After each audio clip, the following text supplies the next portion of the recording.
U.S. women's national team playing their second game at the World Cup yesterday, a rematch of the 2019 final against Netherlands, this time for the top spot in Group B. The U.S. falling behind early in the first half. Jill roared with a goal in the 17th minute. The defending champions knocked down, but not out. They'd respond with an equalizer in the second half. Lindsey Horan, the captain, scoring on a header from a corner kick. Game ends in a 1-1 draw. Afterwards, our Alexis Nunez all over the mix zone.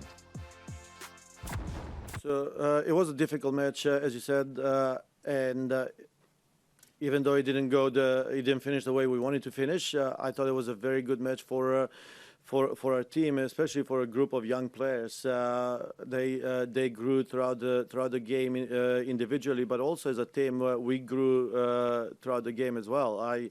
I've said this before. This team is not just young. This team is also a fresh team that hasn't spent a lot of minutes together, and what you saw in the second half is what you're going to see going forward as a baseline. I think that we're just going to get better from game to game, and we're gonna be a lot more efficient as well. That second half in itself, there was such a momentum shift. I think we're a little disappointed with how we came out in the first half and kind of the pressure that we were under. But the second half, everything changed for us. We kept pressing them. We kept going. So many opportunities came with that, and our team just played more like a team. Obviously, we'll take the point. We know Netherlands is a really good side. We knew it was going to be a battle for sure. But I think especially with the second half we have, we're a little disappointed that I don't think we put 1, 2, 3 in the net. We could have put some goals, obviously, in the net, but I think for us, it's taking a lot of pride in getting back into the game. You know, it's not an easy thing to do to go down in a World Cup. There's so much pressure, and so the stakes are high. But I think for us to climb back and get a point is better than none. Once we got that goal, we knew it was coming. We knew it was inevitable, and not to get the second one, it's, I think, a bit unlucky. We played in their half almost the entire second half. I don't even think they had really dangerous opportunities in the second half. So just to see us come into locker room, regroup, and come out in the second half and put on that display, I'm really proud of the group. But yeah, we're not happy if we're not getting the win. Obviously, it puts the first place of the group just up for grabs now, and so we have to close. We have to close the job when we play against Portugal in a few days. All right, for more in the U.S. and their 1-1 draw against Netherlands, time to welcome into the show two-time World Cup champion Krieger. I know you're very busy on the road with Gotham FC, so we really do appreciate the time. I don't want to lead the witness, so let's just get right to it. What do you think of that U.S. performance? Yeah, it wasn't the best. I think the first half they really did struggle, as a lot of the players had mentioned, along with Vlatko. I do think the transitional moments defensively really caught us off guard, and I don't think we were compact enough. I don't think we handled those transitional moments once we lost the ball fairly well. Then, obviously, the second half they tidied it up, but.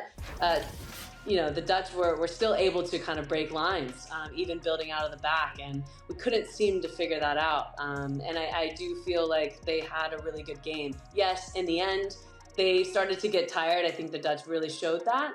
And that was the moment that I was thinking that Vlatko would have, subbed 1 or 2 extra players in, and not just Rose Lavelle. So I think that, that decision was a bit, I guess, surprising to me when in a moment like that, maybe experience could have been key. But, at the end of the day, they came back to get the goal. And I thought Lindsey's goal was amazing after especially that little duel she had with Van de Donk. And, ultimately, they got a point. Yeah. I want to get to Vlatko Andonovski and the decisions to make one sub and not more. But let's leave that for a little bit later on, because one of the things that I noticed about this game was just how physical the Dutch were. There's the moment in the first half where Savannah de Mello gets her hair pulled. Did they cross the line between being physical and being dirty, in your opinion? No, I think that, you have to have that physicality, especially against the U.S. You're really trying to disrupt the way that the U.S. was wanting to play. And I think they did a decent job of that. Yeah, it gets a little chippy, but I think that's football in general. I don't know if we would be, really saying that if we're watching a men's game. Yes, it did get chippy. You're right. There were, maybe a few tackles that, could have been a little bit cleaner. But, they have to bring that mentality into the game, both teams, in order to really try to unbalance the opposition. And so I don't think that was a negative thing. I think that also was what motivated Lindsey to roll her sleeves up and really, get that goal to tie the game ultimately. Ali, I said on some other shows that I thought this would really be an indicator for us on how far the U.S. could go in this tournament. I think we have to be honest about what this Dutch team is and what they aren't. They're not the same team that went to the final. They're not the best representation of not only themselves, they're not the best representation of the rest of the competition in this tournament. If my worry scale on a 1 to 5 is like 4.2, 4.3, where's yours after seeing that performance last night? Yeah, it was, I would say maybe a 5. I am pretty even in the middle. I agree with you. I don't think that, any team is really at their best right now. Surprisingly, I think the tournament has been pretty even, and they're not yet there. There's still games that need to be had for them to kind of iron out those little details that even Vlatko was mentioning in the press conference, where they aren't yet at their best. And I think that throughout the game, the younger players really kind of tried to improve, not only individually, but as a team, and starting to actually, combine in and around the final third and creating chances and really using the width. So there were moments in the game where, it definitely changed. I don't think that performance was great. Okay. Ali, let's get into what everybody's talking about, which is Vlatko Andonovski and his use of subs, or maybe better said, his lack of use of subs. Now, here's how the manager of the U.S. team explained it in the post-match press conference. He said, "We were around the goal the whole time, and I just didn't want to disrupt the rhythm at that point because sometimes a substitute comes in, and it might take a minute or two to get into a rhythm." He went on to say, "We just didn't want to jeopardize anything because I thought all 3 of our forwards were very good today. Dangerous, created opportunities, and were a handful." All right, so he's talking about the subs there. What do you make of what he's saying and the fact that he only went to the bench once and that happened at the halftime break? Yeah, I don't necessarily agree with that decision at all. I think we could have used some experience. I think Lynn Williams could have really put their back line, especially in a 3-back at some points in the game, that she could have really done some, dangerous or created some dangerous opportunities. So I do think she could have been a real asset. I think DeMello was actually playing really well. So I don't know why they took her off the field. And then, having Rose obviously come in, she changed the game. She elevated it tremendously. But I do think there was a missed opportunity to really, when the Dutch were actually kind of tiring down, especially in the last few opportunities we had at the end of the game. We could have made some changes to really try to win the game. So I don't know what necessarily the rhythm was all about, because I do think adding in those substitutes could have actually created more rhythm than what I saw. Yeah, I'm thinking about the names that were left on that bench. Lynn Williams, Alyssa Thompson, Megan Rapinoe, players who, when you need a goal, you would assume would kind of get on there and get some minutes. The focus right now is on the subs. I'd like to also talk about the starting 11, though, because I'm starting to have some concerns about what it tells us about this U.S. team. Savannah DeMello was not a part of the build-up, and now we've seen her in back-to-back starting 11s. Julie Ertz was not a part of the build-up, certainly not as a center back, and now we see her in that role as part of the starting 11. It makes me question if the team is really set up to succeed. They haven't played together in these roles all that much. After the first game, Ali, I would have said, well, it's an experiment. Now I think it's what Vlatko Andonovski believes is actually his best 11. What do you think of the starting 11 that we've seen so far? Yeah, at first I was also a little skeptical, because I think if you can get a right center back who you really trust, which I thought was Alana Cook, because leading into this tournament she was playing really well in every match. And so I was quite surprised, because then you could put JJ in the 6. I don't necessarily think that Andy had her best game yesterday. I'm sure, she knows that. But I do think we could have that extra, consistency in the midfield and somebody who can, change the point of attack and battle, box to box midfielder. We need that. And I think JJ has that ability. And so I would like to see maybe that adjustment. Also, I do think, once again, DeMello played well. So I don't know why, they chose to do that. Obviously, you have other options there, and Rose came into the game. But I think she's been playing, the most consistent out of a lot of the players that I've seen.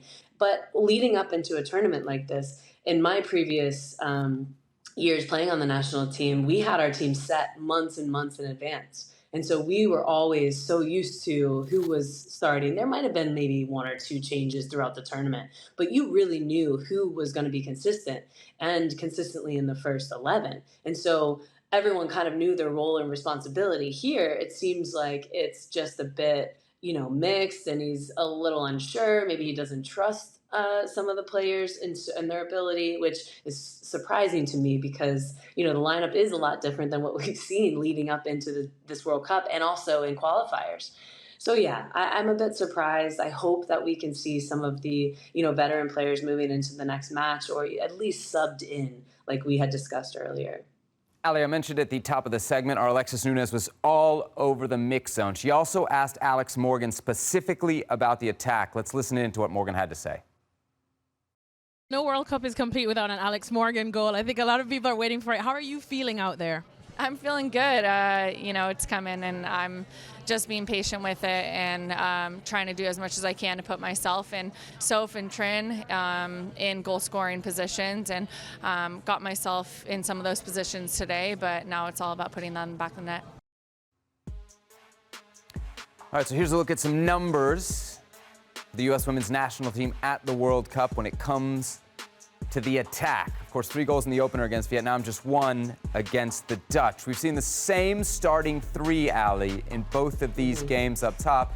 What changes do you think that Vlatko Andonovski should or could make? Is it personnel? Is it maybe tactical? What do you think?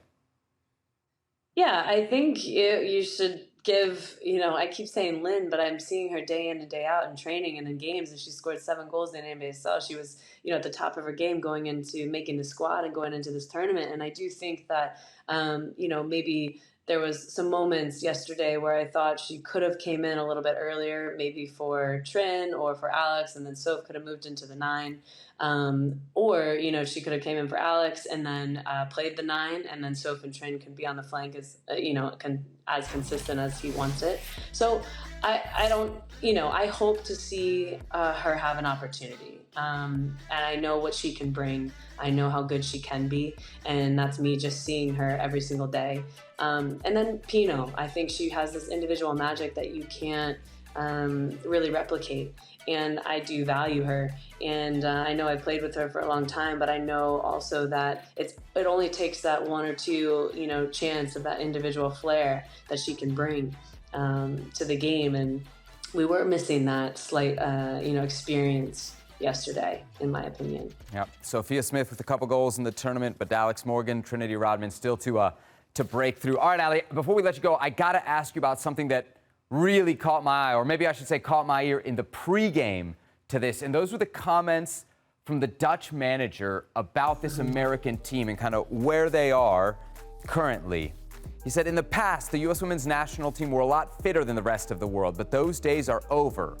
What is left of their superiority now? Pride comes before a fall, so it's on us to show them their time to fall has come. That's Andres Kuipers, the manager of the Dutch national team, talking about the U.S. women. Ali, we have a segment on this show called Get Lost. You can imagine why we do that. We would tell people to get lost when they're speaking out of term. What do you think? Are we giving the Dutch manager a get lost on this one? Of course. I mean, we are always going to have the mentality and the athleticism and the strength to just power through. And, just like Lindsey proved yesterday, you really, have the opportunity and you're going to find a way to put the ball in the back of the net. We've always been that way. But I don't disagree. Every, leader from any other team has to say those things so that they can get their players bought into what they're trying to create and what they're trying to,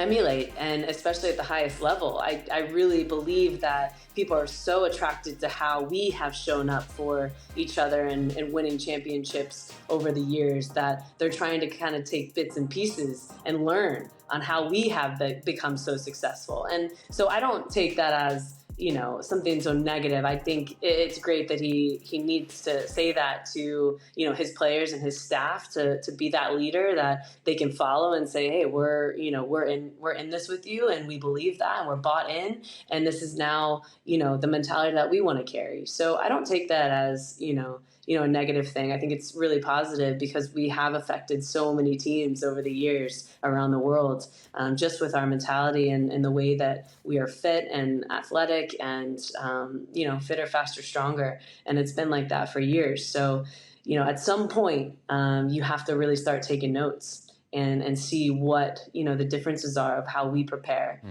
versus everyone else. Yeah, first 60 minutes, it was kind of hard to argue with him. Last 30 minutes, I think, you know, we saw the difference there. But Andres Kuipers providing some bulletin board material for the U.S. women's national team for the rest of the way. Ali Krieger, two-time World Cup champ. Always great to have you with us here on Futbol Americas. Thanks, Seb. Thanks for having me. And so here's a look at the standings in Group E. The U.S. on top, thanks to goal difference. Group play concludes on Tuesday. Vietnam against Netherlands, USA against Portugal. Well, thank you very much for watching ESPN on YouTube. For more sports highlights and analysis, be sure to download the ESPN app. And for live streaming, premium content, and let's not forget as well, ESPN FC 7 days a week. Subscribe to ESPN+.